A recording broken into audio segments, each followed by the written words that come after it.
Hi you guys, welcome back to the channel. My name is Brad. This is the Firefighters Financial Toolbox. Well, the S&P has been on a roll until today. Today the S&P had the largest one-day drop since back in June, and tech stocks actually had the biggest drop since March. So here's an email I got from Ally Invest today. It says, today the S&P has just had its biggest drop since June 11th. There were no major headlines or obvious triggers for the plunge, but it left investors wondering if the day's drop signals another historic market event or just a little in-flight turbulence. When it was all said and done, S&P 500 sectors ended the day lower. Technology shares slid 5.2%, their worst single day since March.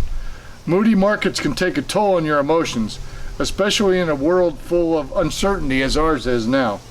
But even with today's drop, we're still 2% above the peak we reached back in February and only 3.5% down from the record highs.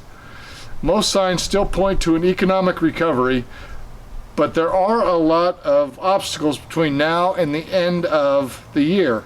Stimulus uncertainty, budget negotiations, presidential debates, corporate conferences, and of course the election. The next few months could be a bumpy ride. It's just another day in the stock market. Don't let it get in your head. Yes, we had a bad day. Stocks took a little tumble today. Tomorrow they could be back. They could tumble for a few more. Nobody really knows. Don't let these headlines make you upset. When you get emails from your brokerage house,